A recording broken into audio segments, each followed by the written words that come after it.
Asabotsy fatelopolo ny volana May taona 2024 manolotra ny araba tompoko kilasy tompoko vavy tonga soa ato anatin'ny fampahalalam-baovao amin'izao atoandro izao asaina mpanajana ianao anaraka izany hatramin'ny farany. Famelohany idirantsika amin'ireo antsipriam-baovao dia indro aroso aminao vetrany ireo lohateny. Ny tadiavana vahaolana ny ampenana ny vidim-bary ao Marolambo asia Tanambao Manapotsy. Nidina an-dalambe nitaky ny fialany be ny tanàna ny ponina tao amin'ny distrika ny Vohipeny. Nahazo CSB2 vaovao ny aokirany mena feno Rivobe afaritra Abongolava.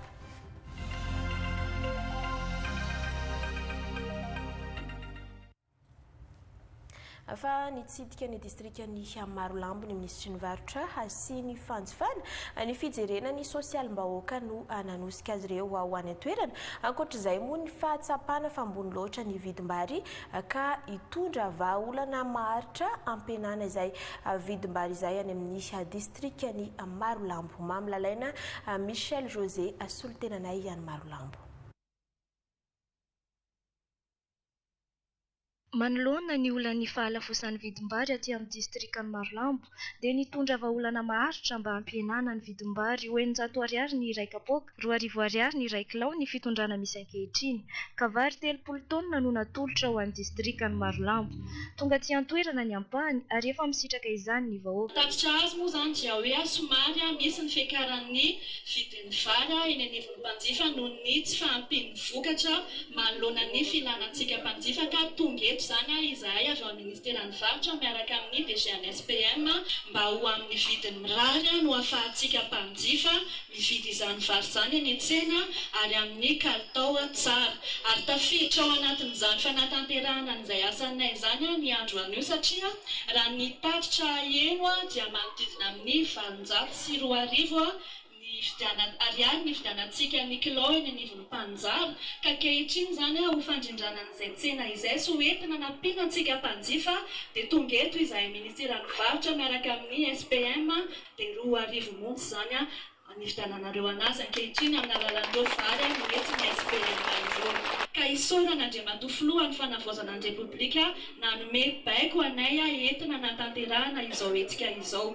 Nandritra ny fandalovan'ny Ramatoa ministra taty an-toerana dia natolotra teto ihany koa ny vary 5 taonina izay entina hamahana ny olana lalana amin'ny alalan'ny fanaovana ny asa tanamaro izay efa mandeha ny asa amin'izao fotoana izao. Ankoatran'ny tao Marolambo tena naovana izay hetsika izay ihany koa ny tao amin'ny distrika ny Tanambao Manapotsy ka vary 20 taonina avy amin'ny fitondram-panjakana no tonga tany an-toerana ary aody faimponina amin'ny vidiny mirary vololony aina. Ministry ny varotra sy ny fanjifana Haingotiana Michel Angel no ministra fahadimy hiraky ny fitondram-panjakana ny fanavaozana tonga nitsidika ny distrika ny Tanambao Manapotsy. Mahazo vary anio Fulton avy ministry mponina anaovandriwa asa tanamaro anambarana lalana avy eto amin'ny commune rurale ny Tanambao Manapotsy mandeha amin'ny commune bitika nyilany akagny. Raha Fulton na fotsy vitatsika izany commune 10 zany. Ragataka vatsika anaovana asa tanamaro fa izay afatra zay ny ataotsika dia mba ahafahantsika mampita any amin'ny tompona andraikitra hoe misy zavatra marary aty amintsika ety. Lavitra loatra fampandrosoana ho an'ny Tanambao Manapotsy. Fa izy io ny entina nakaty 20 taonina ahafahana mampidina vidin'ny vary amidy amrary zany ambambany le vidin'ny fatatsika dia mba avaravaratsitsika zany mba misakafo hoe mba moramora vidin'ny vary. Ka vary 20 taonina avy tamin'ny fitondram-panjakana ny tonga aty amin'ny distrika ny Tanambao Manapotsy 10 taonina amin'io amidy amin'ny vidin'ny mora ary 10 taonina anatanterahana ny asa tagnamaro. Manomboka izao dia tsy hisy intsony ny fanaovana faralahintsika eto anivon'ny distrikta fa omena tombon-day isika amin'ny resaka fijerena manokana ny ety foto ary raha efa tonga eto izahay tsy nandeha tana-pola nitondra izahay amin'ny alalan'ny fiara-miasa tamin'ny SPM vary 20 taonina. Maro ny distrika manerana amin'ny Madagasikara nefa dia isika eto Tanambao Manapotsy nataony zay olo anarana ka mendrika ngamba mandray isorasika yazaka. Ilay nahandro tsy fiasana izany androany noho ny fitiavanao any voakany district Malampo dia tonga nitsidika an'izany izany nampirofo fa tonga ty amin'ny fotony izany fizarena fotony fanjakana amin'ny fanavozana dia mangatsidika ny président Mikaela. Mbola izay resaka fiahina ara-tsosialy izay ihany anisany nanamarika ny iray volany fiahina ara-tsosialy ny tao Antsirabe manakara Ambatondrazaka hetsika maro araka izany no nentina nanamarihana izay fa andao arahantsika miaraka ny akony izay herinandro ny fiahina ara-tsosialy izay. Ny tetikasa amin'ny fiahina ara-tsosialy dia manampy betsaka ny mpiarabelona ahafahany marefo miarina amin'ny fiainana. Amin'izao fankalazana iray volany fiahina ara-tsosialy izao dia manatanteraka hetsika fampafantarana mazava-dehibe izany ny fitaleava-paritra mponina sy ny firaisankina fitovinagny izay natao eto Manakara. Maro ny mpiantsehatra amin'ny asa sosialy mandray anjara. Anisan'izany ny fidy manana tetikasa telo ny fiahina ara-tsosialy dia Aratonaina ahitana fandaharana asa ny vatsiny ankohonana sy asa avitra mirindra. Igera tetikasa anampetsaka ny tanora 12 ka hatramin'ny 15 taona ary ny Zaramira. Nisy ny fizarana kopia maimaim-poana nataony ONG RTM ny fanomezana tohana ara-tsakafo ho an'olona marefo. Mivelatra amin'ny lafiny maro ny fiahina ara-tsosialy izay afaka mitondra fanovana tsara makany amin'ny fampandrosoana. Apetraka ny lamina rehetra ahafana mahazo vokatra tsara amin'ny tetikasa fiahina ara-tsosialy. Tetikasa Aratonaina, Igera vatsiny banky iraisam-pirenena vola ary ny Zaramira vatsiny UNICEF izay arindra ny ministera mponina sy ny firaisankina ka ny fidy no manatanteraka izany aty amin'ny faritra fitovinagny. Ao anatiny iray volan'ny fiahina ara-tsosialy isika amin'izao fotoana izao nisy araka izany famelabelan-kevitra nanaovana tombanezaka ireo asa sosialy iandraiketany fitondram-panjakana amin'ny alalan'ny ministera mponina sy ny firaisankina izay tanterahin'ny fidy. Fotoana nampafantarana ireo tetikasa misy eto amin'ny faritra ary nijerena ny fiantraikan'ireo asa natao ho fiahina ireo tokantrano marefo sy tena sahirana. Andraikitry ny ministeran'ny mponina sy firaisankina ny manara-maso sy manampy ny mpiara-miombona antoka ahafahana manatanteraka ny politika mpanjakana isitrahany vahoaka malagasy marefo ny famatsiam-bola. Raha ho an'ny faritra vakinankaratra manokana dia mahery ny iray alina ireo misitraka ny fiahina ara-tsosialy. Anisany nampiranty tao anatin'ny trano eva tamin'izao foara fiahiny ara-tsosialy amin'izao iray volan'ny fiahina ara-tsosialy izay nokarakarain'ny ministera mponina sy ny firaisankina natao teto Ambatondrazaka renivohitra faritra loatra Mangoro ny OMCA izay avetsy Moramanga izay mihahy ny tanora ary mampivoatra ny farim-piainana amin'ny ho avy hanatsara ny farim-piainan'ny tanora sy hananan'ny tanora asa mahavelona sy maharitra no antom-pisian'ity tetikasa OMCA ity avetsy distrikany Moramanga ato anatin'ny faritra aloatra Mangoro. Izay ny makasika ny iray volan'ny fiahina ara-tsosialy fa ho any amin'ny distrikany Fandriana aloha isika miatrika ny tsenabena ny foara ireo commune any amin'ny distrikany afitarany vokatra tsara teo no vanim-potoana ividianana ireo filana izay atrehana ireo lanonana samy hafa ka tany alakamisy Ambohimahazo no nisantatra izany izay nanehoana ireo vokatra mampalaza ity commune ity ka niatrika izany nisy olombavambahoaka voafidy tany Fandriana Alain Rodlisha rakotamalala. Ny fiompiana tantely, fiompiana trondro, ny fambolena sy ny fiompiana ary fiara-miasa amin'ny mpiara-mombona antoka no tanjaka ara-teo karenina nanan'ny commune Alakamisy Ambohimahazo ato anatin'ny distrikan'ny Fandriana ka naseho sy naranty nandritra ny tsena be sandratra 420 no tanterahana teto anivon'ity commune ity ka tanjona ny ho fampiroboroboana ny lafiny ara-teo karenina sy isiny ny fanakalozana ara-barotra ary fitadiavana lalam-barotra ho an'ireo vokatra mampiavaka ity commune ity aty an-toerana. Anisan'ny soratra ny fidiram-bola ato amin'ny commune Alakamisy Ambohimahazo ihany koa ny paraky izay mampiavaka ny commune Alakamisy Ambohimahazo. Ny olana dia eo amin'ny atao hoe teknika mbola mila tosika ary zareo amin'ny teknika indrindra ihany koa fa ny eo amin'ny masomboly sy ny masombiby ihany koa mbola ilaina fanohanana koa izay zavatra izay ary ny fitadiavana an'ireo lalam-barotra ahafahana mamoaka ny vokatra. Akoatra ny fanomezan-danja ny tontolo ara-barotra sy fampiroboroboana ny toe-karen'ny commune atao lakamisy Ambohimahazo dia ilaina ny tohany avy amin'ny rehetra ho an'ireo commune izay manatanteraka ny tsena be na ny foara fa tsy aitraitra na hetsika maro samihafa fotsiny no asongadina. Manavao toe-tsaina itsika, manavao toe-tsaina miala amin'ny atao hoe fanavadona ara-politika izay mety nahazatra teo aloha. Fa ankehitriny kosa itsika dia efa miroso makany amin'izany fampandrosoana zany, fampandrosoana hatrany hatrany, ary izay no tanjona antsika, ary izay no ataontsika, satria izany no ahafahantsika maneho ny any ivelany fa distrika ny Fandrina, commune Lakamisy sy commune 520 dia ny mpandrosoana tompolasy tompovary mety mosatsa mety.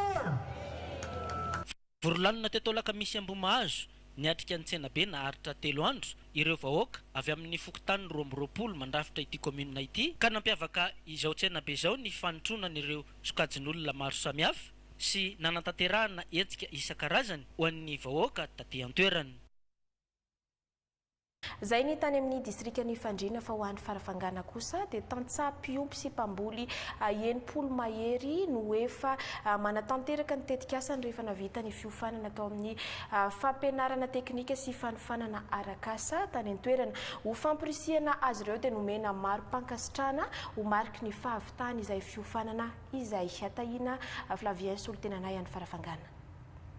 Efa manatanteraka ny tetikasa no volavolainy ireto tantsaha ny hiofana momba ny fambolena sy ny fiompiana izay nataony avy eo amin'ny ivon'ny fitalavam-paritra ny fampianarana teknika sy ny fanofanana arakasa teto amin'ny commune Ambohigogo fokontany Lohatragnambo distrika Farafangana. Araka ny nambaran'izy ireto dia kivikivi teo aloha noho ny faharatsian'ny vokatra sy ny tsy fampiany traikefa. Mahatsapa nefa izy ireto fa miainga amin'ny fambolena sy ny fiompiana ihany ny fototry ny fivelomana. Da sady aho zany sady homagna aho mamokatra. Io fipetraka aloha dia natao hoe fifiana nety paharazana dia mirenireny azy. Dia vokatra efa mihazan'le formateur zany dia hanaova le fanasarana le fiompiana zany say aho. Fiompiana izy. Dia noho izany mba ketika hanasara ny fiainan'ny ankonana sy tontolo ny fiarahamonina. Fangana taloha ngana yaty ambanivolo da idramo varay vagnakoho sagnanao tragnony zany kilava amizay teknika nampianarina na park satria tiako mba hazoko tombony zay nagnamboarako anazy hoe anioko zao izy da mety soa azony aretina izany mba amizay agnaty namboarako an'io mba amizay isoaho mba sy azony aretina loatra izy vary koa hazahoko mba hazahoko tombony ngana yaty da raha sasapony vaty izy raha amboarigny da selasela vada marary da vilavila amizay sa nomena hevitry da izay nagnaty raha tinanahay. Mitantsorika azy ireto amin'ny alalan'ny fitsiriana hijerena ny mbola tsy hitomombana ny avy eo anivon'ny fitaleava-paritra mba hanitsihana azy ireto. Manodidina ny 80 mianadahy mianaka izy ireto no nofanina ary nomena maro-pakasitrahana hitoy amin'ny commune hafa ny fanofanana tahaka izao hiatrany ny tale-paritra mba hanenana ny tahany fahatrana eny amin'ny tontolo ambanivohitra. Tsano amin'izay resaka fambolena izay ihany isika hafa ho an'ny Anosy-be misy sedra olona ireo tantsaha mpamokatra any amin'ny faritra Rapaly fokontany Andranobe ao Anosy-be ao noho ny fisiny andian'olona izay mikasa hanala azy ireo amin'ny toerana izay efa nohajariany sy misy karazana volo maro samihafa izay marina fa faritra iasan'ireo tantsaha ireo hatramin'izay io faritra io izay tanin'ny orinasa Sirama fa tsy an'olon-tsotra Retsitoara Gendris. Manoloana fikasan'ireo andian'olona vitsivitsy akatany iveloman'ireo tantsaha-mpamokatra eto Rapaly anatin'ny fokontany Andranobe nangataka ny fampirarahana tamin'ireo fokon'olona mamboly amin'ny faritra Rapaly ireo olona milaza fa tompony tany. Ny fantatra nefa orinasa Sirama no tena tompony ilay tany araka ny fanazavana. Efa remandreny tegna niteraka antegna tamin'ny tanàna Antsonglagna ty teto ary retraite teto remandreny zay efa nitsabo tamin'ny tany Rapaly io hatramizay tsisy olona nangelingeligny na Sirama babako mitsy mamako mitsy nitsabo tamin'ny tany Rapaly io ndraiky nandova za tsisy olona nangelingeligny aza na dia raiky de aty afara zay efa mahavokatra manga katakata finesy tsoha langilangy tragno lazaiko zay fa tsy kena vahoaka satria magnano pisloky andeha andrava zahay. Efa antonany maro ireo tantsaha-mpamokatra amin'ny fatry rapaly no nivelona tamin'io atany orinasa sirama io ho iatrany ny fanazavana. Izy koa ro marigny izo tany io rehetra sirama mbola velogno zay ro fanavety zay fa tsy afanitsabo fa hoe managna tompony managna titre borné zay le tany koa raha ny ro mari i afarato havy ny mpandravatany zay ma loha tsy magneky fa be vokatra anay ao manga langilangy ary tragno sy ny tavony atao homba ia. Nandritra ny fionana izao lavin'ireo fokon'olona tanteraka fanesorana azy ireo amin'ny tany efa misy karazana volo maro samihafa izay hoentin'izy ireo mamelona ny fianakaviagna ary miantso tompony ndraiky ara-panjakagna izy ireo mba maha izao olana izao. Fitakina zoa amin'ny fampiasana tany izay fa anidina an-dalambe ihany koa ireo vahoaka tany amin'ny distrikta ny Vohipeno ny taky ny Mangarara amin'ny fitantanana ny commune nambaran'izy ireo fa maro ny tany-panjakana namidy tsy ara-drary ny tany an-toerana noho izany dia nitady fifampiresahana tamin'ny ben'ny tanàna ireto vahoaka ireto saingy tsy tonga ny tenany ka ny afara tamin'ny famantsiana ny birao ny commune Ilarion Razafitsotra Thierry Randrinasolo. Na savorivory ny teto an-tampon-tanàna ny Vohipeno ny alakamisy fa 20 Mey anton'izany ny fitantanana ny commune izay sy manjava toy ny famarotana tany-panjakana ny tanàna sy voadio nisy ihany koa ny fitaovam-pamokarana azy ny commune izay avy tamin'ny fitondram-panjakana toy ny kibota telo sy camion benina izay sy hita popoka nidina an-dalambe izy ireo mba hitadiny marina amin'ny andriamatoa be ny tanàna saingy sy nahita ny maromaritra iraisana. Tanjonanay ny nanovanay ny hetsika dia fa tsy mandeha moloniny koa ny zavatra amin'ny commune mandeha agnaby de pouvoir sy ny didjadona sy ny tariny famarotana ny tany-bahoaka ary mbola anagna zirama vola agny amin'ny 120 millions d'ariary kelikany fandravana tany-bahoaka sekenay zany. Nangataka ifampiresaka amin'ny andriamatoa be ny tanàna ireo mpitokona saingy sy tonga niatrika izany ny tenany na dia teo aza ny fanelanelanana natao ny OMC vokany no fasian'izy ireo ny varavarana rehefa sy tonga izy. Ifampiresana teo anivon'ny commune sy teo anivon'ny vahoaka zay nitaky ny tolona zany. Raha ny tolona zay natao zareo moa zany besaka ary tena maro raha araka ny voalazany zareo ny zavatra misy raisinao fotsiny ohatra hoe ivelan'ny famarotana tany tsy ara-dalàna zay ataon'ny tompony angaitra eto mampinaikinaigna ny vahoaka dia teo ihany koa ireo fagnaparapahefana izay hita moa zany tamin'ny alalan'ny sosialim-bahoaka zay iarana amin'ny be tanàna isan'andro ka natonga an'ilay vahoaka ny kiakiaka na ny taraina zany tamin'ity zava-misy ity ka rehefa nifanantona teo zany ny vahoaka reo dia tsy nanaiky ny vahoaka raha sy mahita ny be tanàna ny resaka amin'ny vahoaka sy tonga teo moa zany ny andriamatoa be ny tanàna hatramin'ny farany. Araka ny fahangatany ireo mpitokona dia sy sokafana ny birao raha sy misy vahaolana ny zavatra takin'izy ireo. Ivadika lafim-baovao hafa tanteraka isika fa mbola hijanona ao anatin'ny faritra fitovinany polisy pirenena 20 menadano niakatra grady ka nandritra ny lanonana fametrahana galona azy ireo dia no amafisy ny taleparitry ny filamenam-bahoaka ao amin'ny faritra fitovinany fa ny antom-pisin'izy ireo dia niaro ny vahoaka sy ny fananana ary tokony anao ny asa ampamarinana fa indrindra analafitra ny kolikoly izay manimba ny olona sy ny tanindrazana dozite malala Roki Ratianjanary.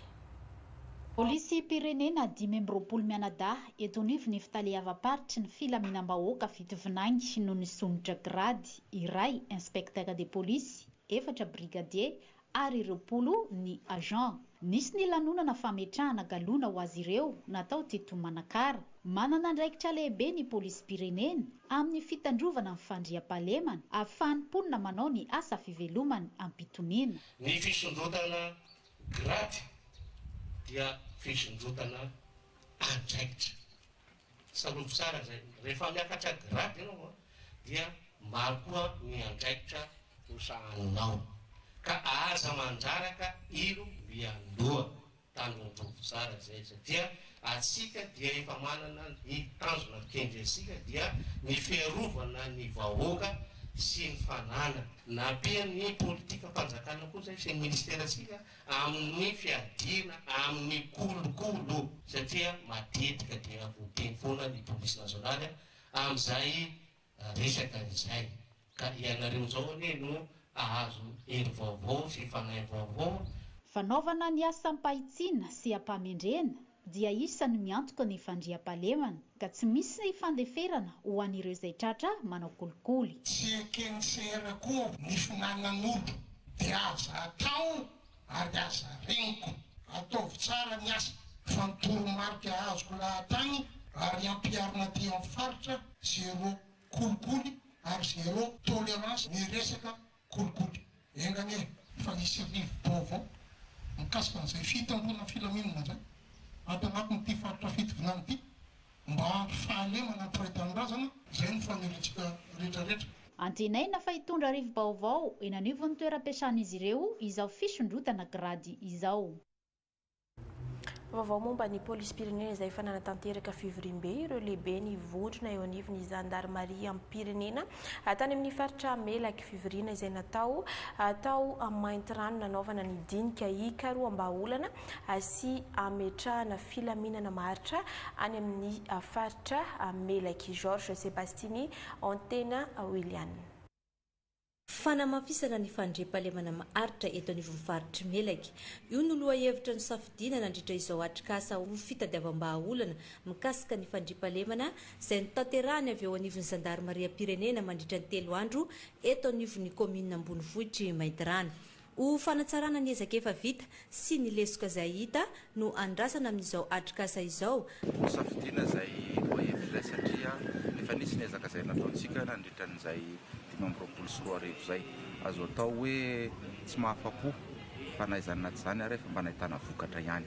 Zay no antony fanamafisana efa misy le izy fa ijerena ireo lesoka kelikely satria tsy afaka hiteny hoe milamina zato isanjato akory ny ato anatin'ny faritra.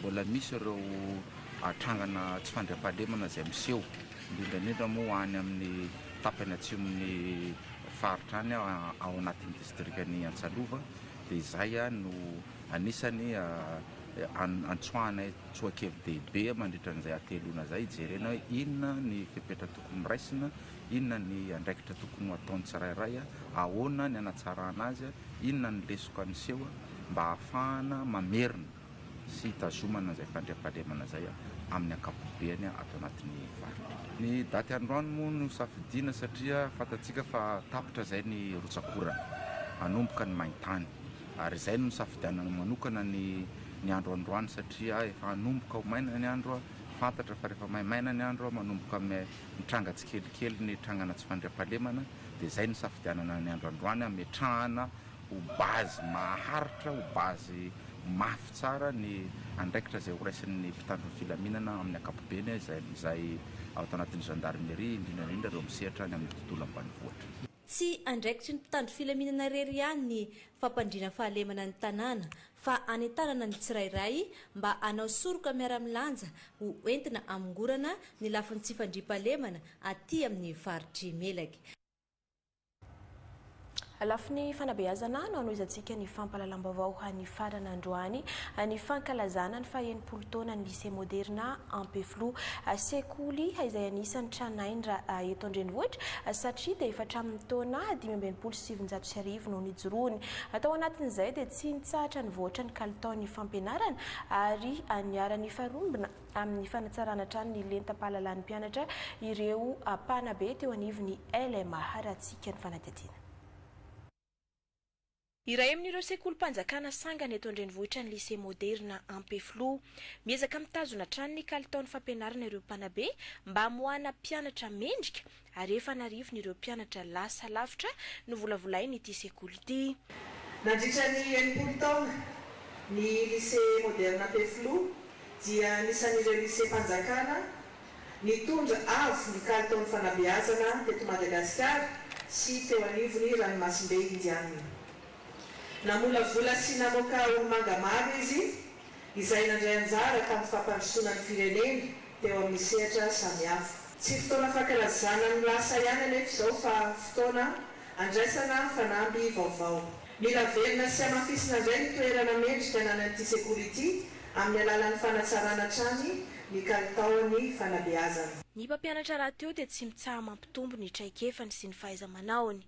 anatsara ihany koa ny vokatra eo amin'ny fampianarana izao fanavaozana ny sekoly izao azo antoka fa ampazoto ireo mpianatra.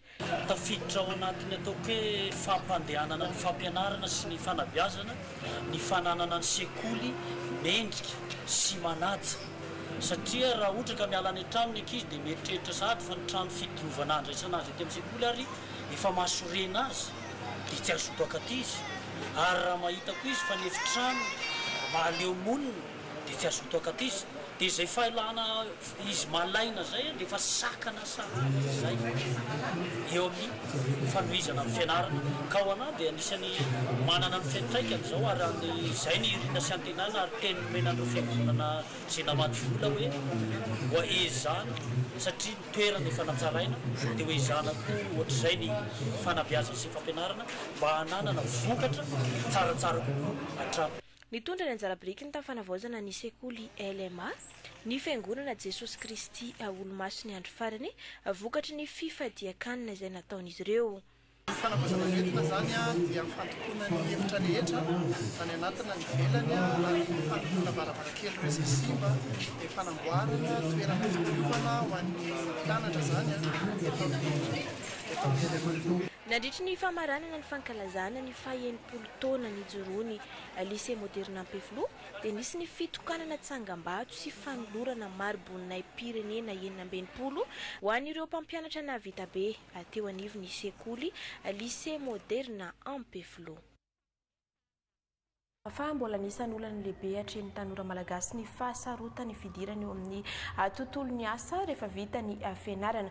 Manoloana izany dia no amafisina ny fifandraisan'ny fampianarana ambony sy ny sehatra matianina tamin'ny alalan'ny fifanaovantsony ny fiaramiasa vaovao ho fanatsarana ny hoavy ny tanora malagasy ka ny université tsy miankina sy ireo orinasa tsy miankina ary ireo banky no hiara-iasa ao anatin'izay. Fanadidina eo amin'ny sary ny Tantely Andriambelo. Anamora ny fidirana ireo mpianatra ao anatin'ny tontolon'ny asa sy ampifanaraka bebe kokoa ny fiofanana amin'ny filantsenan'ny asa eto Madagasikara ny tanjo ny fiaramiasa n'ireo sehatra tsy miankina. Anisan'ny voafaritra ao anatin'izany ny fanomezana fiofanana sy atrikasa ary ny fitsidiana orinasa ny fampiofanana anaty asa izay mety afara mifandraisana biazy. Noho izany dia sitraka fanohanana ireo mpianatra mendrika ary ara-iasa amin'ny fanatsarana ny fandaharam-pianarana ny rotota mba hampivelarana ny fahaiza-manao ilain'ny sehatra matianina. Ho an'ny banky tsy miankina dia maneho hatrany ny fahavononany anohana ny sehatry ny fanabeazana sy ny tanora malagasy. Araka ny fanazavana ireo tompon'andraikitra hatrany dia ilaina ny famolavolana tanora vonona hiatrika avy hatrany ny tontolon'ny asa sy andray anjara amin'ny fampandrosoana ny firenena. Zay ny makasika ny fanotokanana ary natolotra tamin'ny fomba ofisialy ho an'ny sekoly ambony politeknika Vontovorona Omaly ny fitaovana famantarana ny toetrandro sy ananana angon-drakitra ho an'ireo fitaterana anabakabaka photomètre solaire simel CE 318 no anaran'izy ity izay vokatry ny fiaramiasa amin'ny université ny Lille nateriny minisitry ny fampianarana ambony sy ny mpiandraikitra ny départementa fa ny ampiakatra ny lentany fikaroana amin'ny sehatry ny meteo no tanjona ao anatin'izay. Aina Rabetany. Hanana fitaovam-pikaroana ahafahana maminavinany toetrandro sy hazona angon-drakitra ilaina ho an'ny fitaterana anabakabaka manomboka izao ny École supérieure polytechnique Vontovorona sampana meteo no ny fahazahoana ilay atao hoe photomètre solaire simel avy amin'ny université ny Lille ity. Tanjona hoy ny mpiandraikitra ity départementa ity ny hampiakarana ny letan'ny fikaroana amin'ny sehatry ny meteo eto Madagasikara sy hampiroboroboana ny fiaramiasa amin'ireo université any ivelany. Lehibe ho antsika Madagasikara tokoa fanantsika nyity photomètre simel ity satria dia manampy antsika amin'ny lafiny fikaroana araka ny volaza teo ny eo amin'ny resaka pollution atmosphérique manampy antsika ihany koa izy io amin'ny faminavinana ny toetrandro ary ampiasaina eo amin'ny fitanterana anabakabaka. Manana tombontsika manana izy io satria hatramin'izay zany dia atao hoe madio ny abakabaky Madagasikara fa rehefa ananantsika zany ny angon-drakotra na ny données azo avy amin'ny photomètre io dia hitatsika fa misy ireo loto zay azosika eo amin'ny vokatry ny haitany vokatry ny tokotanety vokatry ny ireo fiara zay mandeha eto Antananarivo renivohitra mbola maromaro moa no appareil ohatran'io zany hitovy ho avy amin'ny projet manaraka eo fa olefatsika any amin'ny faritra zany zay tena hoe atao hoe domaine pollué moa zany zone pollué fa izy ity moa zany zao dia santatra ihany mba ahafahantsika mampiasa sy mianatra mampiasa azy zany ao atin'izay lafiny fikarohana ara-tsiantsa izay. Voafoaka ao anatin'izao tetikasa izao ihany koa moa ny fiarahamiasa amin'ny sampana mpamantatra ny toetrandro sy ny asikina eo amin'ny sehatry ny fampiarana. Misy foana ny fiarahamiasa tsy afaka manerery ny tontolon'ny fampianarana raha tsy misy ny tontolon'ny fampiarana. Dia tontolon'ny fampiarana zay dia hoentsika eo amin'ny météo sy ny asikina ny aéronautique moa zany. Lotokanana ary natolotra tamin'ny fomba ofisialy ho an'ny sekoly ambony polyteknika votovorona sampana météorologie moa ity fitaovana photomètre solaire sy mail ity izay hanampibetsaka amin'ny fikarohana. Iverina any amin'ny distrikta ny farafangana isika nomena fiofanana momba ny crise humanitaire ireo mpanao gazety tany amin'ny faritra atsimo atsinanana vatovavy ary fitovinainy fiofanana izay niompana betsaka tamin'ny fandrindrana ny fahaizana mifanerasera amin'ireo olona marefo ary anamantatra ny loza matety pitranga any an-toerana momba izay lohahevitra izay tahina Flavien. Manana andraikitra lehibe amin'ny fiarovana ny ainimponina mialoha mandritra ary aorian'ny krizy humanitaire na loja voanjanahary ireo mpanao gazety amin'ny onjam-peo na amin'ny televiziona. Nomena fiofanana manokana momba izany izy ireto hanampy ny traikefa izay efa misy ary hisehatra sy hitakosina bebe kokoa amin'ireo mponina marefo anteraky ny loza. Zay zany hoe rehefa midina sur terrain dia manao interview dia ohatrany hoe efa mahazatra fotsiny hoe ty question dia question fa omanina fotsiny amin'izao zany dia hoe ty apetraka koa fa rehefa nanao formation zany fa hay tena hoe ilaina be mihitsy zany mifandray kokoa amin'ilay olona ataonao interview zahoanao ilay information avy any aminazy. Tena zava-dehibe dia hoe mampianatra kay ny mpanao gazety Mila nareo ny firenena ho ireto tompona andraikitra ka antenaina fa hisy vokatra izao atrikasa izao. Engana mba tsy ho rano raraka eny an-tany na any amin'ny volongisy fotsiny ny fahalalana izay mizarana amintsika eto fa hoentina anatanterahana ny asa mba hipaka amin'ny vahoaka izay miandrandra hipaka amin'ny ampiaino sy mpijery asika tokoa ny fahalalana izay ratovintsika eto. Hitondra fampandrosoana mivaingana io no tenenina fezay hoe sy arakaraka ny amaro ny asa ny tena zava-dehibe fa ny vokatra atra.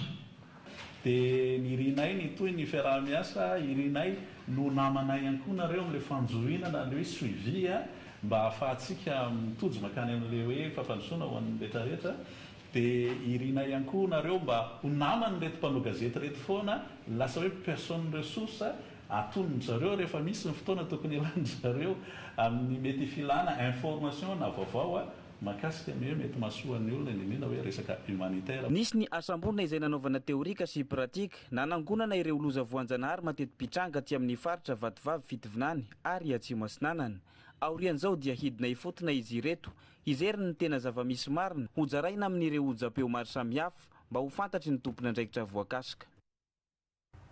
Lafiny fahasalamana no anizantsika ny vaovao hanotokanana tamin'ny fomba ofisialy ny fotodrafitrasa CSB2 tany amin'ny commune Kiranomena distrikny Fenorivobe faritra Bonglava izay notariny sekretera general ny fahasalamam-bahoaka sy ireo manam-pahefana tany an-toerana dreny Arabarson Eric Rakotoarvelo.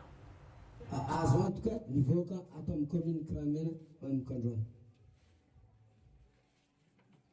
Ny fahasalamana ny voalohan-karena ka zava-dehibe ho an'ny vahoaka ny commune Kiranomena distrikta Fenorivobe faritra Bonglava sy ny manodidina ny fahazahoana ny fotodrafitrasa CSB2 mijoro toy izao ka tonga nitokana izany ny lehiben'ny faritra sy ny solombavam-bahoaka ary ireo solotena avy any amin'ny ministera ny fahasalamam-bahoaka. Androany tokoa moa zany no nanatanterahana ny fitokanana ny CSB eo etanivo ny commune Kiranomena ity izay anisan'ny zava-dehibe satria miankina indrindra amin'itony CSB tony no antony fahasalaman'ny vahoaka. Mino aho fa hitondra ny anjara biriky ny izay dobo-pahasalamana izay vaofoana zao ny tsindro manjakarivo izay fahasalaman'ny vahoaka eto anivon'ny commune Kranomena, commune Mahajeby ary commune Tsindroarivo teo zay hita hoe mahazo makety daholo amin'izao tobim-pahasalamana hitsinjovana manokana ny fahasalamana vahoaka zay ahafahany manao ny asany davanandro ny vahoaka salama no ahafahana mihitsy mitondra ny fampandroana iteny voafaritra ity katra. Santatra ho amin'ny fampandrosoana amin'ny faritra ny fisian'ny tobim-pahasalamana mijoro ety fotony ka nitondra fanentanana ramatoa lehibe amin'ny faritra Bongolava mba hitandrona ny fahadiovana. Zava-dehibe ho an'ny faritra Bongolava tokoa ny fahavitan'ny CSB izay notokanana tandroany taty amin'ny commune Kranomena izay tena efa famantarana sady ny fampandrosoana aty amin'ny faritra Bongolava izay nentanana vahoaka amin'ny fanajana fotodrafitrasa indrindrandrindra eo amin'ny fahadiovana satria resaka fahasalamana no resahana dia manentana vahoaka ny lehibe amin'ny faritra amin'ny fitandrona sy fanajana izay fotodrafitrasa izay. Afa-pahasahiranana ny vahoaka ny commune Kranomena noho izao fahazahoan'izy ireo CSB2 izao ka nisaotra ny fitondram-panjakana.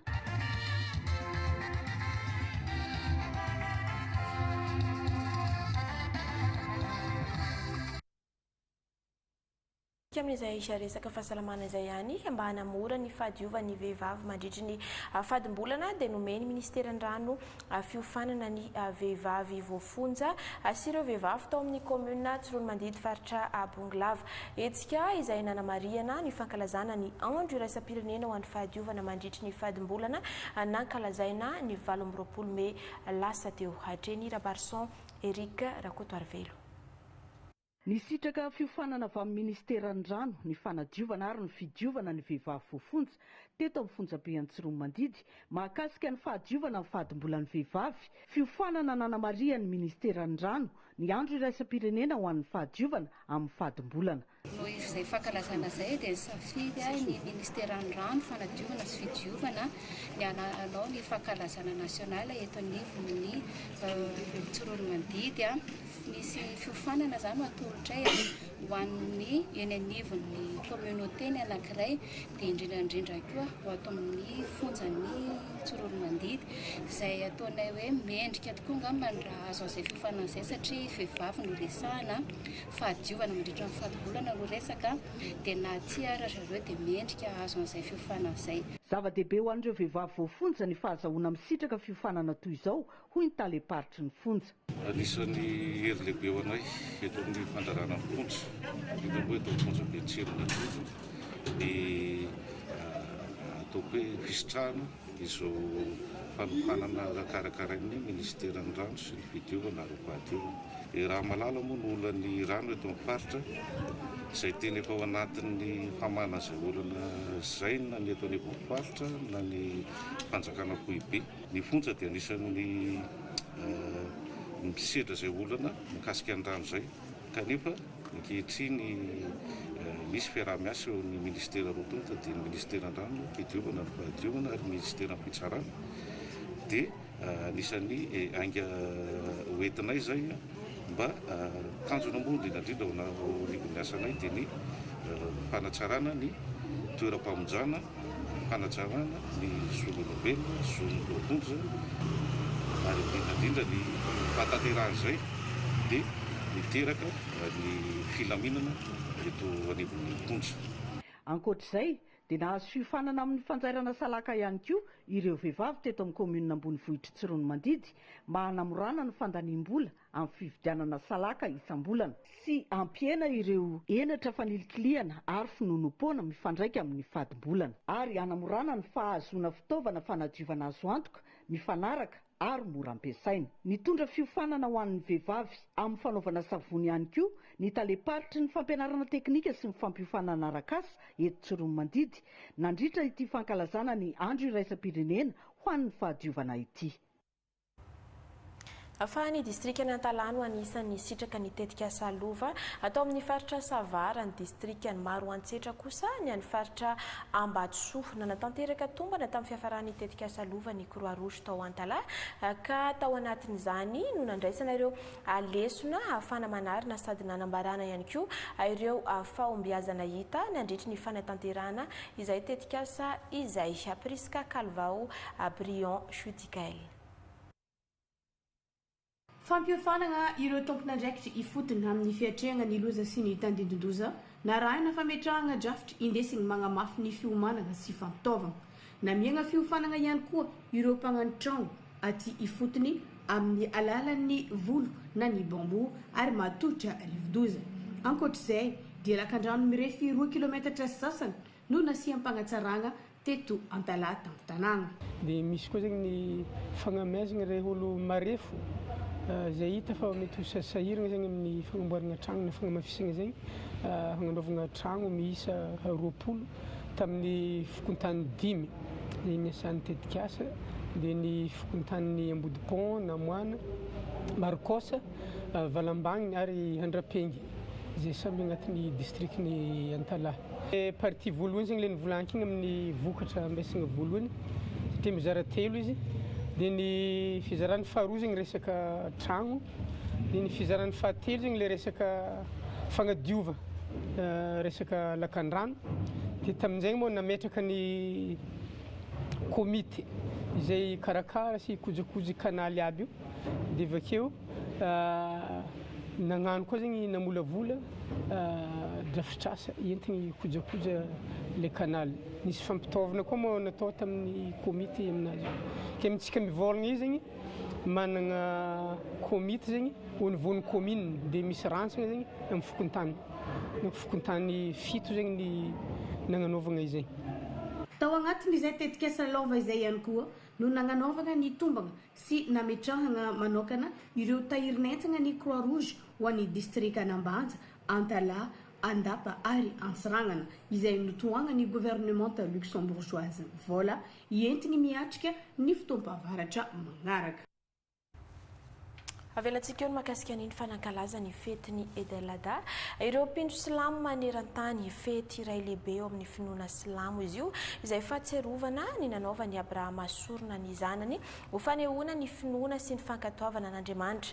Tsy diso anjara tamin'izany isika teto Madagasikara ka samy nanamarika izany tamin'ny alalan'ny vavaka sy ny fifampizarana ary ny fanampiana ireo mpiarabelona. Tao arahantsika miaraka.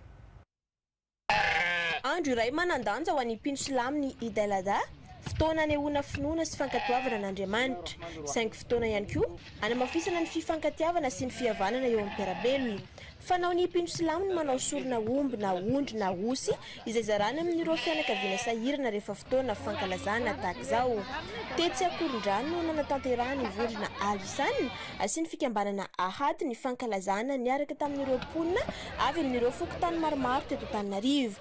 Ka omby sy ondry ary osy eninjato no natokana ho sorona sy nozaraina tamin'ireo mpindro silamo afanazo ny anjarany ihany koa na ny tsy mpino azy ho mariky ny fihavanana sy ny firaisan-kina. Fampianarana ny mpaminany Abrahama na Ibrahima ny filazana anazy ao anatin'ny finoana Islamo no ahafahan'ny silamo rehetrarehetra maneran'izao tontolo izao nanao ny sorona rehefa avy nanao fifadikana na omaly dia androany zany dia andro anankiray anaovan'ny musulmane rehetrarehetra fety izay iarana amin'ny fianakaviana sy ny fiarahamonina izay misy eto Madagasikara.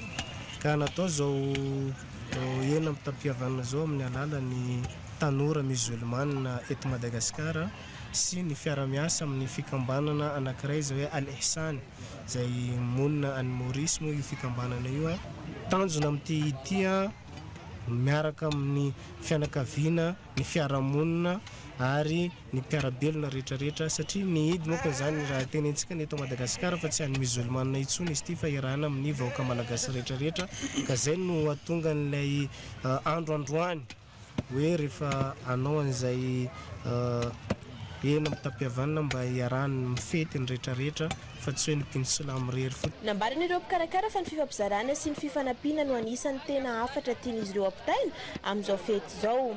Marina fa fety lehibe roa no ankalazain'ny mpindro silamo mandritra ny taona dia ny Eid al-Fitr aorian'ny volana masina Ramadany sy ny Eid al-Adha izay vao nankalazaina.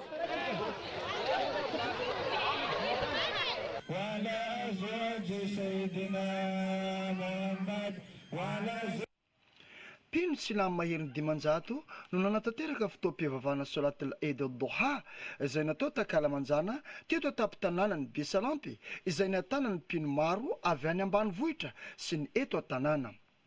Maresaka amin'ny tanàna ary fety aty Besalampy amin'izao satria tonga aty Besalampy ireo fikambanan'ny fondation Turquie ka hanao sorona omby 200 raha 2 no efa vita tapaka ny androny Eid voalohany.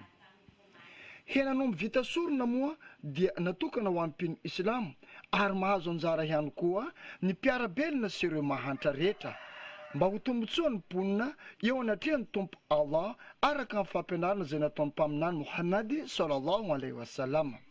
Etsy andany ihany koa dia misy ny manao sorona ny any an-tokantrano sy amin'ny toerana rehetra izay manana ny enti-manana. Ahatra 3 andro moa ity fanaovana sorona omby ity avy amin'ny fikambanana avy any Turquie ho an'ny eto tapy-tanànany Besalampy. Bismillahi Allahu Akbar. Fangatapitahiana amin'ny Allah izay naharan'izao tontolo izao sy fampianarana ny soratra masina ao anatin'ny boky masina Coran no nanokafana ny fankalazana ny hidibe ho an'ny mpino Silamo teto Manakara. Andro manandanja ho an'ny mpino Silamo fahatsarovana ny sorona masina nataony mpaminany Abrahama tamin'ny fanoratena amin'ny Janahary ny fanaovantsorona ny zanan'ilay tokana. Andro fiasana fa andraisana karama ny fetin'ny Eid al-Adha ny tonjam-bavaka ny firenena malagasy ny mpino Silamo aty an-toerana mba hiaina ao anatin'ny fitoniana sy fahasambarana. Teto amin'ny toerana malalaka ilo madame anoloan'ny musée eto Sainte Marie no nagnatanterahana ny soala nandritra ny fagnatanterahana ny Eid al-Adha izay antsoiny ny mpino rehetra Eid be. Nambaran'ny imam Mikael fa ny andro anio dia andro fanompona sy andro ny fagnanaovana sorona ary andro fagnatanterahana ny Hajj lehibe. Mandritra ny 3 andro no afahan'ireo mpino magnatanteraka izany sorona izany ary fomba amampanao ny famonoana ny biby fiompy. Andro anio ihany koa natokana ifalifaliana fa tsy tokony hanana alahelo ny mpino Silamo mandritra n'izany. Taorian'ny fanaovana soala teto ilo madame dia niroso tamin'ny fanaovana diabe ny azon'ny tampon-tanàna ny Sainte Marie nentina anamarihana izany afaliana izany ary aorian'izay dia isin'ny fiarahamisakafo sy fitsidihana isan-tokantrano fampizarana sakafo masaka mba ho marika izany afaliana izany. Iray amin'ireo fety lehibe indrindra ankalazain'ny mpino Silamo maneran-tany ny Eid al-Adha na ny fahatsiarovana ny sorona nataon'ny mpaminany Ibrahim alayhi salam ho an'Andriamanitra ka nanolorany zanany. Teto amin'ny moskey Apotatra no nankalazana izany ho an'ireo mpino Silamo mivondrona ao amin'ny Sonita eto Tolagnaro. Efa fanaon'ny mpino Silamo amin'ny fankalazana toy izao ny fizarana fanomezana ho an'ireo mpiarabelona sy mpiray monina. Fahatsiarovana ny sorona nataony Abrahama tamin'ny Ismael zanany ny Eid al-Adha izay ankalazay ny mpino Silamo maneran-tany. Tsy diso anjara ny fikambanana Silamo Ahmadiyya de Madagascar ka omby 3 sy osy 5 no natao sorona ho an'ireo mpiarabelona eto Toliara. Tsy nanavahana finoana na firazanana na volokoditra mba hanatanterahana ny teny filamatra fitiavana ho an'ny rehetra tsy misy fankahalana na iza na iza. Ny fikambanana Humanity First Organization avy any Allemagne no miara-miasa amin'ny fikambanana Ahmadiyya de Madagascar tamin'ny fanatanterahana ny hetsika ka mitotaly 8 ireo omby ary 5 ireo osy natao sorona ho an'ny Toliara, Tsingortelo ary Milenaky. Manana dikany lalina miavaka ny sorona mariana isan-taona ao anatin'ny fetin'ny Idul Adha azontsika raisina eo amin'ny fiainantsika koa izany dikany izany. Hoy ny misionera avy amin'ny fikambanana musulmana Ahmadiyya Fianarantsoa raha nitondra ny havatra tamin'ireo mpikambana tamin'izao tsy hay ny fanetretena nentiny mpaminany masina Ibrahim alayhi salam. No raisina ohatra teto raha manana tanjona ny olona iray na drafitra ho an'ny soa. Ny fahombiazana izany dia miankina betsaka amin'ny ahalebiazany fahafoizan-tena na ny sorona ataony. Olona 500 mahery teo eo mpiaramonina eto amin'ny manodidina ny moskey eto Apasipotsy no niara-paly ny fampizara ny nofokena mitampihavanana tamin'izao fetiny sorona Eid ul Adha taona 2022 ho an'ny teto amin'ny moskey tantana ny fikambanana musulmana Ahmadiyya Fianarantsoa. Toy ny mpino silamo rehetra dito fangaindrano nanamarika ny famarana ny haditra izay manana ny lazany amin'ny finoana silamo aseho amin'ny endrika firavavona. Natomboka tamin'ny filaram-by ihazon'ny kianjabe apasy toera malalaka ahafahany rehetra manatrika ny fanompom-pivavahana ho fanomezana hasina ny moské no hisitrahany rehetra ny firavoravona ihany koa. Ny telo natao solona nofikena mitapiavanana ka fiara-misakafo ho an'ny mpino silamo sy ireo nasaina namarana ny fiara-mipo tamin'ny mpino silamo. Andro iray lehibe manana maizazy eo amin'ny mpino silamo ny Idol Hada na ny andro ny sorona ho an'ny mpino silamo aty amin'ny distrika ny Manitsara dia nanamarika io vaninandro io ka fitoam-pivavahana firaisampinoana mba ho fisaorana an'Andriamanitra izay natao teto amin'ny kianja filalaovam-baolina no nentiny reto mpino silamo reto nanamariana io vaninandro io. Taorian'ny fitoam-pivavahana dia nisy ny fampirabana ho samy mpino silamo tratry ny izao Idol Hada na ny andron'ny sorona izao. Amin'ny mahafetin'ny sorona azy dia osy sy ondrikondrika ampolony maro no najedaka teto amin'ny moskeriny. Manandaza eo amin'ny mpino silamo ny fetsin'i Abrahama izay nanaovana sorona ny zanany ho fankatoavana ny fanoloran-tena amin'Andriamanitra. Ny fanoloran-tena amin'ny fialana amin'ny filan-drasy rehetra dia isan'ny zava-dehibe ho an'ny tsirairay ary izany dia efa fanatanterana ny sitrapon'ilay nahary. Io ny fampianarana nentiny mpitarika azy ireo. Teto Ampatrangandalana Vatomasina Vohipeno no nanatanterana ny fotoam-pivavahana sy mizanona eto ny fankalazana fa ilaina amin'ny fiainana andavanandro indrindra ny fampelezana izany ho an'ny hafa. Ny fizarana ny nofikaina amin'ny tapihavanana no nentina nampiombonana ny rehetra ary iray sy mivaky ny mpino silamo ho tombosoa ny mpiarabelona sy adinon'izy ireo ny nitondram-bavaka ny firenena mba handro fahalemana lalandava. Topoklasy topoko vavy tapitra ny ora ny fampalalam-baovao tamin'izao atoandro izao ankasitrana ianao tany tokantrano naraka izany hatramin'ny farany ankasitrana ihany koa ireo ekipa rehetra niara-ny salata amin'ny fanatotosana ny fampalalam-baovao manome fotoananao amin'ny alatsinainy indray veloha tompoko.